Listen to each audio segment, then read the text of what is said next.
Panic Monster in Wonderland. It's quite a name for a group, and if you've not heard that name before, well, I mean, first of all, thank you for being here, but second of all, wow, you're in for quite a journey. And if you have heard the name before, well, then you're going to know that this is quite an interesting group. Now, they fall into that category of being, I'd say they're almost like a cheaper idol group. They're one of the smaller idol groups, one of the ones that's definitely come up from doing smaller venues, smaller locations around Tokyo, I believe is where they come from. I haven't actually seen them live yet, but they are definitely one of these smaller idol groups. But I wasn't planning to do a reaction today until I saw this song coming out. I rang the little bell on the notifications for their YouTube channel. I saw this was coming out, and I thought, I've got to check this out, which is why everything's set up a bit differently. I just suddenly stuck the camera down. It's in a different place from normal, but I had to check this out for a couple of reasons. Now, when I first picked up on this group, it was through my Discord community on my main channel, Backup Broadcast, links and everything below. And people recommended and said, Howard, this is crazy. We know you like the crazy stuff sometimes. And I do like the crazy stuff, so long as you can get a crazy comical idea and throw it in with songs that are actually coherent and good. And do you know what? I heard their song, was it Western Candy Girl? Which was everything that the title would be, and it would suggest and more. Absolutely crazy. They had a Halloween song I listened to after that. It was just crazy, and I couldn't believe they had like less subscribers than this channel. They had like less than 2,000 subs. So I was really on board with this, and now I'm doing reactions again, and I saw this coming up. I was like, well, look, the last two songs I heard by them were interesting, well-produced, super fun, incredibly catchy, and they were just like crazy songs. It was like everything you want from this kind of J-pop, from this slightly cute kind of J-pop. It's all very cute, it's all very twee, but it's not sanitized cuteness. It's fun cuteness, and you know, for a group that is so small, their videos have pretty fun, I'm not going to say necessarily good production values, but they're certainly created with a degree of effort that I really liked. So anyway, this is the most recent song. It's called Ghost Train 666. Reading the katakana underneath it. It's funny, it's Ghost Train, like the T sound is combined between ghost and train. It's not Ghost Train, it's Ghost Train 666. Like I say, they've already got a Halloween song, and it's like the beginning of June. It's a really weird time to pop a song like this out. Maybe they are just big into the Halloween themes. I mean, given that they're called Panic Monster. But they have got a song called Western Candy Girl, so it's not like they're always doing scary stuff. But hey, okay, look, I'm just going to let them lean into it, because this group is crazy, it's fun. Clearly, we can see by this dark train, the ghost train vibe, this is going to go in a fun direction. We got just under 4 minutes worth of song. Let's get into it. I hope it's just as bonkers as everything I've heard up until this point. Let's go.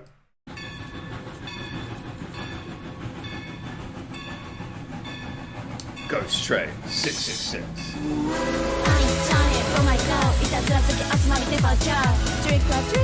Definitely starting a bit of Eurobeat here, aren't we?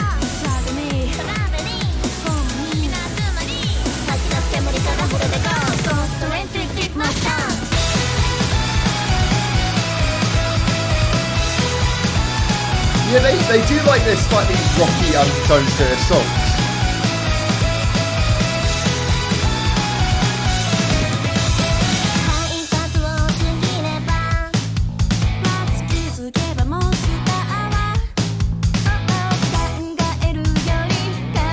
This off and on, this kind of off and on guitar has a bit of a pop punk vibe to it.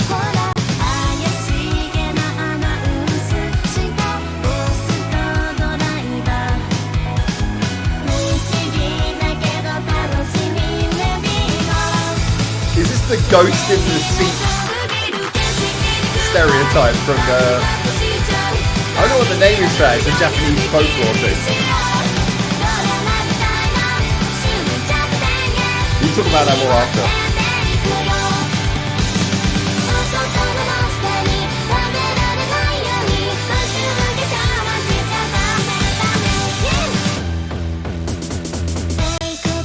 Again, they're really good at nailing those catchy choruses. Oh, they've caught the ghost's attention.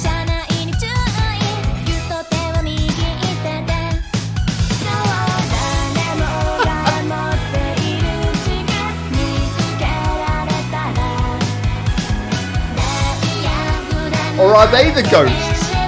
Oh god, I feel like it's a Sixth Sense all over again.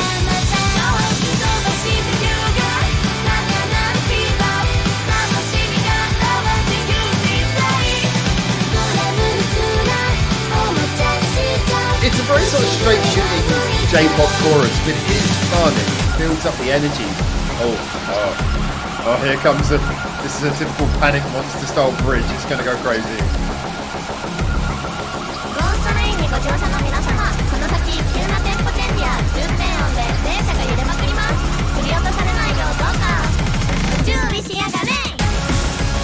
Oh my god. It's like some 60s Star Trek style acting going on here.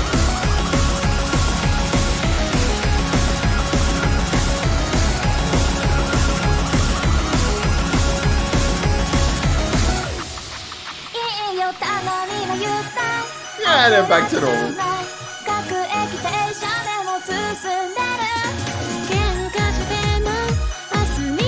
Oh, see, I didn't know who was the ghost and who was the human before.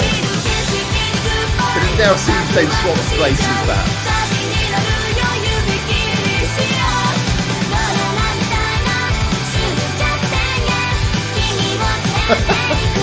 Yeah, I gotta say, the charm is like totally off the charts.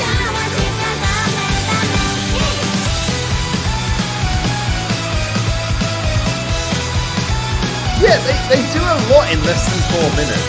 I know I often talk about how long songs are, but it is interesting for a song to be tight. Ah, there you go. She looks happy at the end. Okay. Alright, cool. Let's leave the logo up there for a little bit. Panic Monster in Wonderland. Well, look, it was definitely consistent with everything I've heard from them so far. A lot of the things that I most liked about this, got to give a huge amount of credit for the fact that this song had just so much of that fun and life that seems to be in all of their songs. And I know we expect that from idol groups. We expect them to be fun. We expect them to be lively. But, you know, it can't be denied that there are some idol groups where it looks very much like it's just sort of maybe going through the numbers. But when you look at Panic Monster in Wonderland, there's always this feeling that it's just that little bit more fun, a bit more twee. The ideas are that little bit more crazy where you can't help but think, yeah, there's a bit of imagination going into this. So from the get-go, I love that the entire video basically seems to be set in what is basically a Halloween-themed train carriage. You can tell it wasn't filmed on a huge budget because as far as I'm aware, we only see one side of the train carriage. So it is probably the record company's office decked up to... I don't know. It could be like sometimes you can go to places where you can hire like old train cars to do filming and stuff. I don't know. There's some stuff on the armrests. Actually, I don't know. Is that a fake Shinkansen? I don't know. We have to check it out. But anyway, look, there was a budget that went into this and it was used very well. I loved the fact that we had that story. Yeah, so I'll quickly point out that. Now, I'm not familiar enough, and someone get in the comments as always if you know more about this. I'm not super familiar on a lot of the old ghost stories, but I know there is that ghost story. Now, I always thought of it as being like sort of the ghost traveller, and I always thought of this as being something that was associated with taxis. I don't know if that's just because there was that the hidden camera TV series in Japan where they would do a fake of this, but basically the idea was you get in a taxi, you sit in the back, the taxi driver sits in the front, and there's a mysterious person sitting alongside in the front passenger seat, and it turns out it's a ghost. And this is like a story, and this probably goes back, predates taxis or anything. I don't know the history of it. If you know the history of this ghost story, let us know in the comments. But basically, that sort of ghost traveller story, it's been... they've done like fake versions of that in hidden camera shows, you know, like a celebrity gets in the back of a taxi, but the taxi's been set up with hidden cameras and they put an actor next to the driver pretends that the actor is not there, and the actor therefore is like the ghost. This is kind of like that joking thing. I love the fact that that's what this seemed to be getting at, but from the way that the Panic Monster girl sort of like faded in and faded out, I was like, so is the girl the ghost, or are they the ghosts and the girl is just a normal person trying to use a train? Either way, I loved it. I thought it was really fun, really cute. I like the fact at the end, you know, the girl gets out of her seat looking happy and jolly, like she's had a wonderful experience. And yeah, that whole thing was fun. Now, musically speaking, this was all the things that at least the last two songs I've listened to a few Panic Monster songs, but the two that I've given particular time to was their previous Halloween song. Can't remember what it's called. I'm starting to get the feeling from this that maybe they got more than one Halloween song. But there was one that I listened to which was really great, but the bridge just, it's like the song stops and goes to a completely different song and then comes back again. That one was super catchy, but insane bridge. And then Western Candy Girl, the bridge was slightly more in keeping with the song there, but it was absolutely bonkers again. I think whoever does their writing, I'm assuming they got a singular writer. It does sound that way from the way their songs are constructed. The writer is clearly all about doing insane bridges. Now, I love insane bridges, but I think you have to kind of stomach with Panic Monster in Wonderland, or as their short name is, Panimon. I think I should start calling them that now. I think you have to stomach with Panimon that there is a certain degree of the bridge is going to be like it's almost like a having a break in the middle of the song and then coming back for the last chorus. I gotta be honest, I respect that. I respect the madness, the balls to do something like that over just doing like a middle eight or just or keep on playing the same chord pattern so I can do a guitar solo.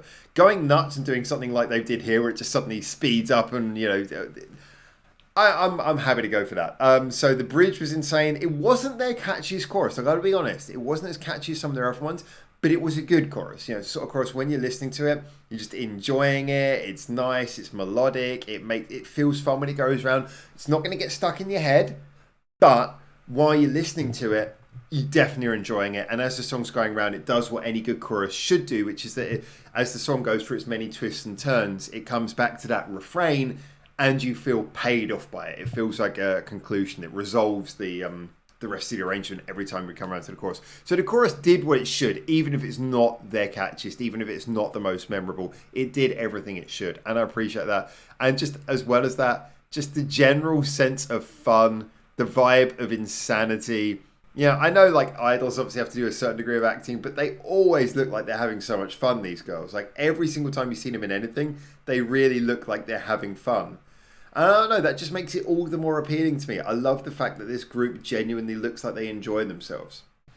So yeah, top marks for this. By the way, if you want to hear a little bit more about idol culture from the voice of an idol, my friend and really sort of my colleague on this channel, or my main channel, Choka, she is an idol, and I did an interview with her recently where we sat down for almost 3 hours and talked about all this kind of stuff. And I'll be publishing that sometime soon. So do subscribe to my many channels in order to check that out. I still haven't worked out which channel I'm going to post that on yet, but we'll see. Maybe the main channel, maybe this one. You have to follow those links. But look, thank you so much for checking this out. I'm going to give them a little like because, again, I'm just really enjoying everything I'm hearing from Panimon because it's just good, it's fun, it's insane.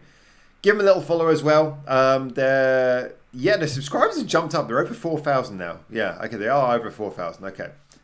So give them more. They deserve a lot more subscribers. They're doing a fantastic job. And like I say, subscribe here. But most of all, if you enjoyed this channel, just thank you for watching. And until I hopefully see you very soon in Japan for the next one of these. For now. Ciao, ciao. Yeah, I did have to look over to find the stop button. Still not got used to that.